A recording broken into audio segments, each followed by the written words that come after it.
Guys, so I'm back with another video. So this is a different video. It's going to be for my makeup artists out there or just my makeup enthusiasts who are really into improving their makeup game. So this is actually another extension in my makeup artist series, which I haven't done in a minute. So as you guys know, I'm a makeup artist. I actually am now co-owner of Industry Makeup Academy here in Atlanta. And I'm constantly teaching students about makeup technique and product. And I was thinking something that I run into a lot during class is when my students are working on skin types and tones that they're not used to. So I thought I would give a video on how to work on dry skin. And I think I've done one on oily skin already, so this is a good one, especially now that it's getting a little bit cooler, fall's approaching. So I have some product recommendations as well as techniques. And I'm just going to do like my top 5 to 7 tips on how to avoid the dreaded dry skin fails. So the most important thing when it comes to having good skin, good makeup really is moisture, because the product will lay flat, it will lay smooth. You won't have to worry about, you know, extra texture and stuff like that. And they always say that the key to being youthful looking is to moisturize, drink lots of water, all that good stuff. So a couple of things before you even get started with makeup is the skin prep. So I recommend that you guys get a couple of different things, and these are going to help you so much. So this is especially helpful with dry skin, mature skin, especially when you work with dry pale skin because it shows more. But anybody with dry skin, combination skin, dry patches. I do have dry patches. I used to be very, very dry because I went through a lot of acne medication when I was younger. But now I have combo skin, but I still have dry patches. So I do these things for myself as well as my clients. So first off, your skincare. You want to be able, if you're doing this for your kit, you want to be able to have the right skincare for dry skin just in case you run into it. And obviously if it's your own skin, you need to have the right product. So a couple of things I recommend is a good moisturizer. The one that I carry in my kit is called Embryolisse Lait Creme Concentrate. This is really like the makeup artist standard. It's rich, it's fragrance free, pretty much works on every way, oily skin and dry skin. So I carry this in my kit, and that's what I use exclusively as a moisturizer. It works really good. If someone is extremely dry, my holy grail like fixer is this serum. So this is a Mario Badescu Herbal Hydrating Serum. I actually first bought this when I went to a New York makeup show, and they were exhibiting there, and they told me that this is like a rescue, like it's a rescue serum almost. So if I know someone has dry skin, they tell me that as I'm doing my like consultation with them, when I'm asking what is your skin type, and if they say dry, or if they know they're dry, or if I see visibly that they have dry skin, dry flaky patches, I'll use a serum. So I'll put the serum, a couple drops of serum first, and then the moisturizer. And right before the serum, I might even apply like some kind of facial mist. So this is not a setting spray. This is more like a moisture mist. This one is by Mario Badescu. It says facial spray with aloe, herbs, and rose water. So it's not really going to set the makeup. It's just going to give you more moisture properties. Same thing, MAC Fix Plus. Here's another one I recently got, Paula's Choice Skincare Refreshing Moisture Mist. So essentially it's just water with kind of vitamins and skincare in it. So if I know someone's dry, I'll take this moisture mist and I'll spray them first with a little bit of mist. Always spray, do a test spray away, and then hit them, because you don't know if you're going to be too close and you're going to spray them like really harshly in the face. And then just lightly press it down. So when the skin's wet, it will automatically absorb more moisture, more product. So moisturize, put your serum on, and then your regular moisturizer. Okay, this will come in hand multiple times throughout the makeup application. You'll probably want to do this a couple of times, maybe even after you apply the powder, you know, just to make sure that it doesn't look powdery, and at the very end, just to kind of rehydrate again. So you don't have to buy the expensive one either. They have rose water at Whole Foods. You can get a big bottle like this for like under $10. Alright, so when you actually start getting into applying makeup, the part that really gets tricky is really the foundation, because if you have dry patches in your skin, it shows the texture, and the makeup won't lay on any kind of patches. So sometimes you can get away with it by using the serum to kind of rehydrate those dry patches. What you might need to do is take the actual foundation to make sure it's very moisturizing, very hydrating. So let's say that you carry cream foundations in your kit.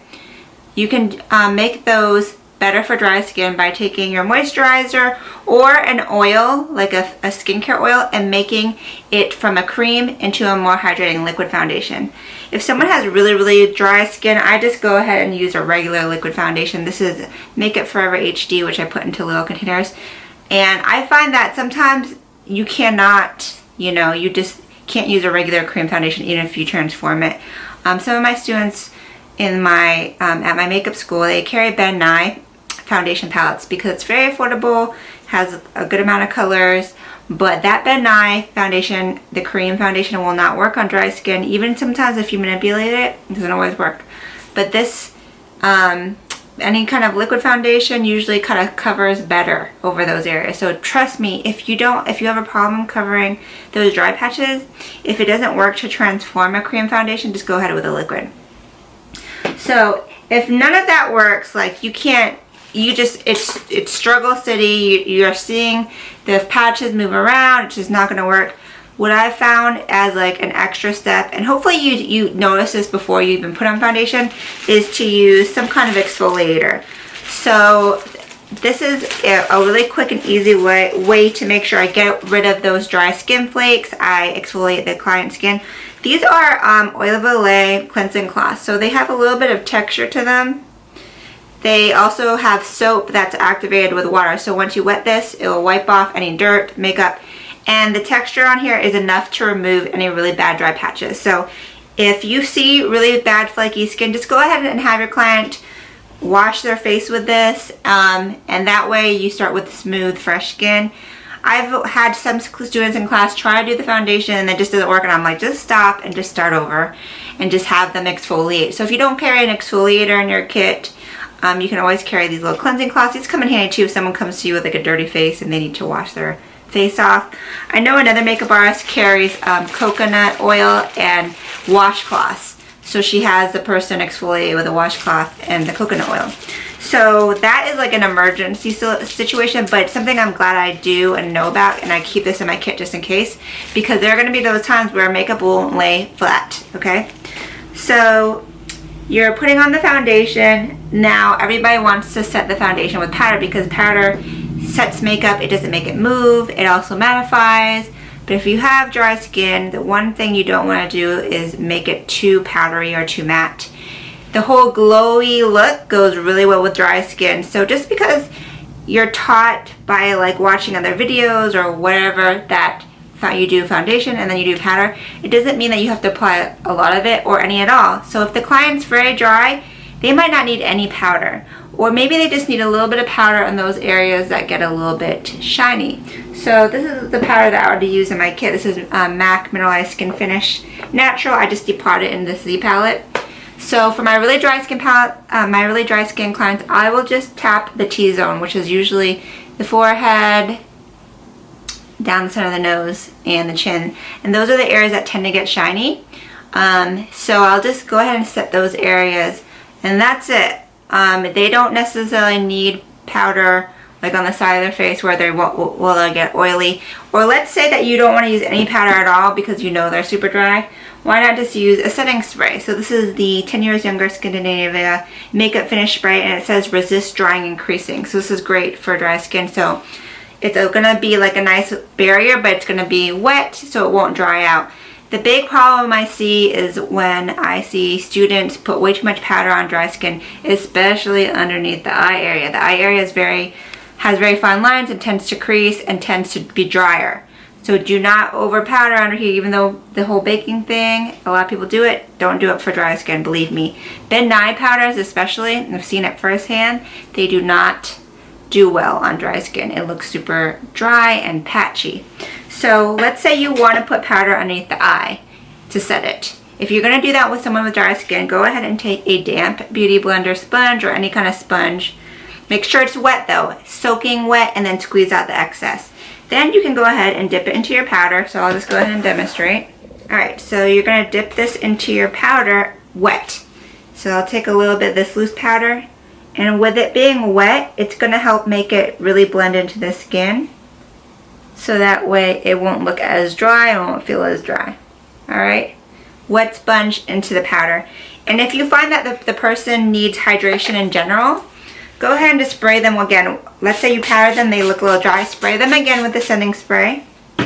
And then if you need to, go in and press in with the sponge. Because sometimes there will be some splatter spray. Like there will be a few residue dots of the spray. And you can just push it in. Same thing like if you're using a legit setting spray, something that's more for long lasting, you can always spray it into their skin and push it in with a damp sponge. And that is it. So your skin looks nice and hydrated. A couple of products that you know will really just come in handy. So just to recap, a very good moisturizer, a very good serum, and I'll list these products below. A great moisture mist,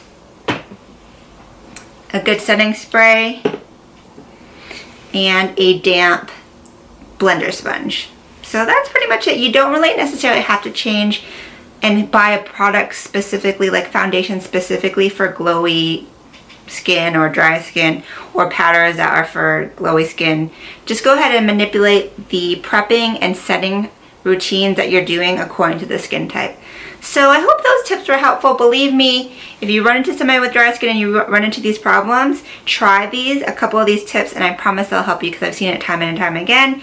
And I will make sure to link down all my tips as well as the steps, as well as the products below, so you can find these on your own. So I hope you guys like this video. If you like these kind of videos, let me know, or if you have questions or video recommendations, leave them in the comments below. Make sure to check out my blog, makeupbyrenren.com, where I'll have the full post, and all of my other posts from all my videos are on there.